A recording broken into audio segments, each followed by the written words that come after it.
నేటి మాట లోపల సైన్స్ అంటే అందరు భయపడిపోతారు. అబ్బో సైన్సా నాకు రాదు, బొమ్మలేసుడు ఇది అది అంటారు మిత్రమా. కానీ సైన్స్ అంటే అదేదో అర్థం కాని విషయంలా భావిస్తారు చాలామంది. కానీ నిజానికి అది మన చుట్టూ ఉన్న ప్రపంచాన్ని తెలుసుకోవడమే సైన్స్ అని నా అభిప్రాయం. మనకెంతో నచ్చే ప్రకృతి అందాలను, వాటి లోటుపాతులను విడమర్చి చెప్పే విజ్ఞాన శాస్త్రమే సైన్స్ అని అందరూ గ్రహించాలి. ప్రతిరోజు కూడా మనం సైన్స్ నిద్ర నుండి లేచినప్పటి నుండి ప్రతి స్టెప్ కూడా సైన్స్ మీదనే ఆధారపడి ఉంది. పొద్దున్న లేస్తాం, శుభ్రం చేసుకుంటాం, కాలకృత్యాలు తీర్చుకుంటాం, ఆ తర్వాత వాకింగ్కి పోతాం. ఇవన్నీ కూడా సైన్సే. మనం చేసే వంట కూడా ఒక సైన్సే. అన్ని ప్రాక్టికల్స్ అనమాట. మనం చేస్తాం కదా ల్యాబ్లో ఫిజిక్స్లో, కెమిస్ట్రీలో, బాటనీ, జువాలజీలో అలాంటిదే సైన్స్ అంటే. అంటే ప్రతిదీ కూడా సైన్స్ గురించి బాధపడనవసరం లేదు. ప్రతి ఒక్కటి. ఎందుకంటే ఇప్పుడు మనకు డైజెస్టివ్ సిస్టమ్ ఉంది, అది కూడా సైన్స్.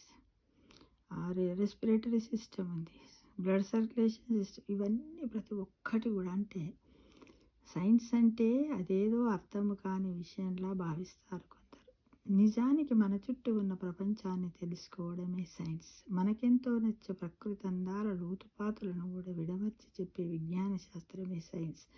అలానే మన మానవ శరీర నిర్మితము, శరీరంలో ఉన్నటువంటి అవయవ వ్యవస్థల గురించి, వాటి యొక్క బాడీలో జరుగుతున్నటువంటి క్రియల గురించి, చర్యల గురించి, అన్నిటి గురించి తెలిపేదే సైన్స్ అని గ్రహించండి.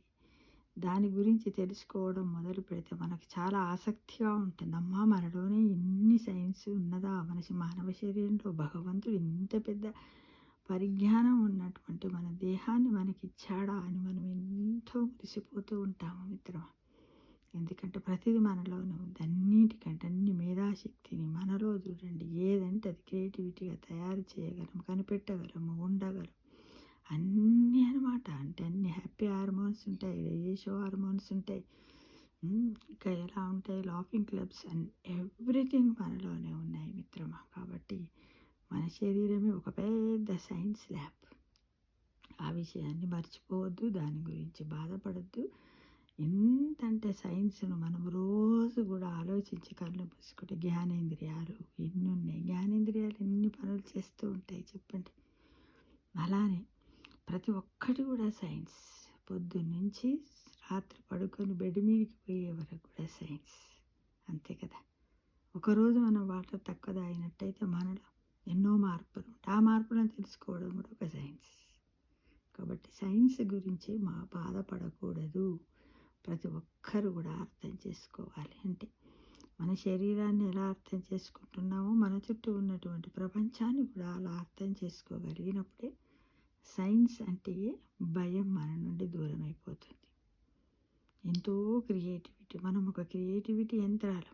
అచ్చు యంత్రాలు ఎలా ఉంటాయి, ఒకప్పుడు అచ్చు యంత్రాలు పేపర్ తయారు చేయడానికి, అక్షరాలు అంతే. అలానే మన శరీరం కూడా ఎన్నో రకాల క్రియేటివిటీలను సూచించే ఒక ఆటోమేటిక్, మ్యాగ్నెటిక్, గాడ్ గిఫ్ట్ ఇచ్చినటువంటి పెద్ద యంత్రం లాంటిది. అంటే ఇన్ని పరికరాలు, ఇన్ని అవయవ వ్యవస్థలు, పనిముట్లతో ఇమిడి ఉన్నటువంటి మానవ శరీరం ఒక పెద్ద యంత్రం లాంటిది, పెద్ద ల్యాబొరేటరీ. మనలోని అన్ని రకాల టెంపరేచర్స్ కూడా మనలో ఉంటాయి మిత్రమా. కాబట్టి సైన్స్ గురించి ఎవ్వరు కూడా బాధపడద్దు. నాకు అర్థం కాదు సైన్స్ అనొద్దు. చేసుకుంటే చాలా ఈజీగా ఉంటుంది. ఒక్కొక్క పటం వేస్తూ ఉన్నప్పుడు మనలో అన్ని ఎక్సర్సైజులు జరుగుతాయి.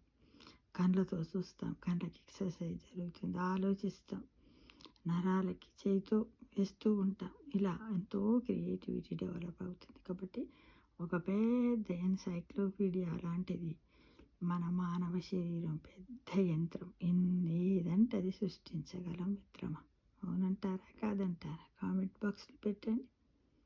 Thank you for watching.